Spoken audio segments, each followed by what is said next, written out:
70 सालों में हम जहां से चले थे वहीं हमारा देश लौट कर चला आया। मेरा कहने का मतलब आप समझ रहे होंगे। जब हमारा देश 1947 में आज़ाद हुआ था तो 562 राज्य रियासतों को तोड़ करके एक किया गया था। उस समय बहुत सारे रियासत ऐसे थे जो वो विरोध भी कर रहे थे। तो उस समय जब हमारे देश के मंत्री और प्रधानमंत्री थे, उन्होंने काफी मशक्कत कर करके, साम दंड भेद लगा करके और बहुत सारा कूटनीति का अपना करके उन्होंने सभी को एक किया। और जब देश आजाद हुआ था तो सभी राज्य रियासतों के पास जो देश की संपत्ति था, ये सारी संपत्तियां उनके पास था। तो वो संपत्ति को देश में शामिल किया गया और भारत को एक मजबूत और सशक्त देश बनाने की कोशिश किया गया। और धीरे धीरे चल करके रेलवे, बैंक और कारखाना को राष्ट्रीयकरण किया गया और भारत की राष्ट्रीय संपत्ति को बढ़ाया गया और लोगों के अंदर राष्ट्रवाद का भावना जागृत किया गया। लेकिन यह बात कितना दिन तक चला? मात्र 70 साल में यह बात करवट ले लिया। अब बस चीजों को बदल रहा है और ये चीजें हो रही है निजीकरण। जो 562 राज्य रियासतों का जो संपत्ति था, वो हमारा देश वो चंद पूंजीपतियों के हाथ में दिया जा रहा है। मेरे मित्र, मेरे दोस्तों, मात्र चंद पूंजीपतियों के हाथ में दिया जा रहा है और इसका काम करवाया गया, इसका नाम दिया गया है निजीकरण। ये निजीकरण क्यों हो रहा है और हम लोग आराम से देख रहे हैं? ये हम लोग के आंख में धूल झोंका जा रहा है। पहले तो हमारी जो सरकारी संस्थाएं हैं, उस सरकारी संस्था अगर घाटे में है तो सरकार की दायित्व होती है कि जो हमारी संस्था घाटे में है उस संस्था को हमको दायित्व बनता है कि उसकी प्रबंधन को ठीक करें और प्रबंधन को ठीक करके उसकी व्यवस्था को ठीक करें और वह सही ढंग से काम करें।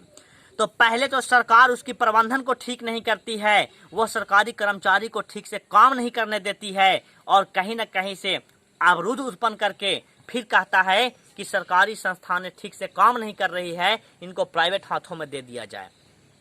और हम सब ध्यान से सुनते हैं और बस इग्नोर कर देते हैं कि अरे ठीक बात है, सरकारी लोग सही ढंग से काम नहीं कर रहे हैं, इसीलिए निजीकरण किया जा रहा है। लेकिन बात ये नहीं है प्यारे मित्रों, बात यह है कि देश की सारी संपत्तियों को चंद लोगों के हाथ में दिया जा रहा है और ये फिर से रियासतीकरण करेंगे और ये ऐसे लोगों के हाथ में दिया जा रहा है जो पहले के रियासत तो अपने प्रजा के लिए कुआं बनवाते थे, अस्पताल बनाते थे, प्याऊ बनाते थे।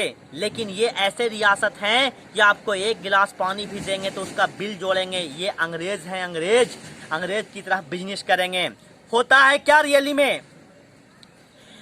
सरकारी ये ऐसे पूंजीपति लोग, चंद पूंजीपति और चंद राजनेता क्या करेंगे? जो हमारे देश की संपत्ति है, जैसे सरकारी स्कूल है, अस्पताल है, कॉलेज है, ये कुछ दिन में साबित कर देंगे कि इससे भी प्रोग्रेस नहीं हो रहा है, इससे बच्चों का भविष्य नहीं बन रहा है। तो बनेगा कैसे? जो टीचर को पढ़ाने का काम है, सरकार उसको जनगणना करने में भी लगा देती है, सरकार उसको मिड डे मील में खाना देने के लिए लगा देती है।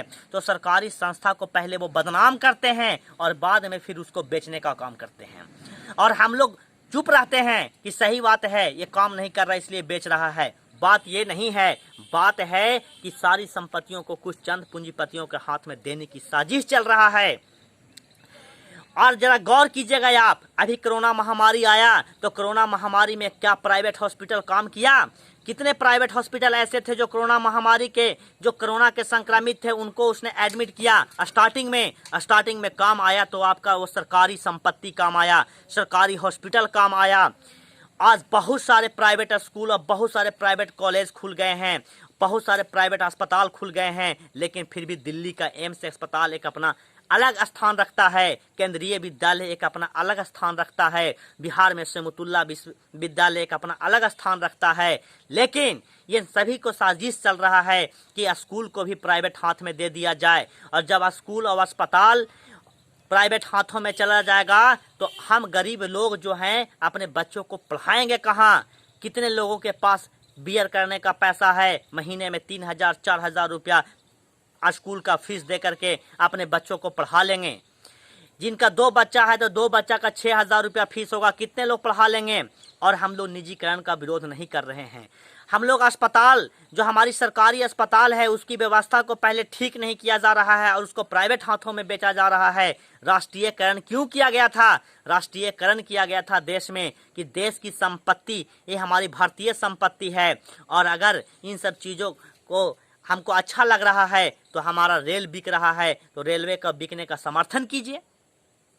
गर्व होता था हमें कि हम कहते थे कि भारतीय रेल ये हमारी संपत्ति है, लेकिन ये भी प्राइवेट हाथों में दिया जा रहा है।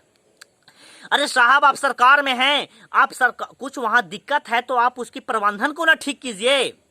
हमारे देश के कर्मचारी ऐसे हैं कि रात दिन एक करके रेल को चलाते हैं। ऐसा नहीं है कि सारा दोष कर्मचारियों में है, दोष है उस व्यवस्था में जिस व्यवस्था के अंतर्गत ये कर्मचारी भी लाचार हैं, और आप ये सभी चीजों को बेच रहे हैं। फिर से यह साजिश हो रहा है कि देश की तमाम संपत्ति जो राज्य रियासतों से मिला करके एक भारत देश को मजबूत और सशक्त और संप्रभुता वाला गणराज्य बनाया गया था, इसको भी बेच दें। आपको पता होगा कि ये पार्टी फंड में चंदा गरीब किसान नहीं देता है, पार्टी फंड में चंदा बड़े बड़े पूंजीपति देते हैं, और पूंजीपति लोग कभी दान नहीं देते। पूंजीपति बिजनेस करते हैं, बिजनेस, और वो बिजनेस करते हैं चुनाव के पहले चंदा देकर, और जब चुनाव जीत जाती है उनकी पार्टी तो वो फसल काटना शुरू कर देते हैं। बड़े बड़े कल कारखाना और बहुत बड़े बड़े कंपनियां उनके हाथ में चली जाती है, और हम जैसे लाचार लोग, जो लोग हैं मिडिल क्लास फैमिली है, बस उसमें नौकरी करती है और नौकर की तरह वो बिहेव करते हैं। लेकिन जब हम सरकारी कंपनी में काम करते थे तो हमें लगता था कि हमारा देश का विकास हो रहा था। निजीकरण ये इसका सॉल्यूशन नहीं है, किसी भी चीज का निजीकरण सॉल्यूशन नहीं है। मैं बार बार कहूंगा, पूरे देश के युवा और तमाम साथियों से आह्वान करूंगा कि निजीकरण को हमको जम का विरोध करना होगा, निजीकरण का जमकर विरोध करना होगा। देश की संपत्ति को बिकने से रोकना होगा। देश की संपत्ति बिक जाएगी तो हमारे पास कुछ नहीं बचेगा। 562 राज्य रियासतों को तोड़ मोड़ करके हमारे मंत्री और राजनेता हमारे देश को मजबूत और संप्रभुता देश बनाए थे, न कि सरकारी संपत्ति को बेचने के लिए। और सरकारी संपत्तियां बेचकर देश चलाया जा रहा है। हमारे सामने झांसा दिया जा रहा है कि देश घाटे में है, तो सरकारी संपत्ति बेच देंगे आप? घाटे में है तो आप प्रबंधन ठीक कीजिए, व्यवस्था ठीक कीजिए। लेकिन आपसे हाथ जोड़कर हमारा विनती है कि निजीकरण का विरोध कीजिए, निजीकरण का विरोध कीजिए। नहीं तो निजीकरण अगर कंप्लीट निजीकरण हो गया तो हम लोग फिर से जहां थे 47 में जो स्थिति था उससे भी बदतर स्थिति हो जाएगी। मैं इतना ही कह करके आप सभी को प्रणाम। मैं इंजीनियर मुकुल कुमार, मैं बिहार राज्य गया जिला के डुमरिया प्रखंड के नंदई देवचंडी का स्थायी निवासी हूं, और निजीकरण का मैं विरोध करता हूं। और मैं हाथ जोड़कर प्रार्थना करता हूं कि आप इस वीडियो को इतना से इतना शेयर कीजिए कि तमाम लोग के पास जाए और लोग सुने कि हमारे देश में निजीकरण का विरोध होना चाहिए कि नहीं होना चाहिए। धन्यवाद।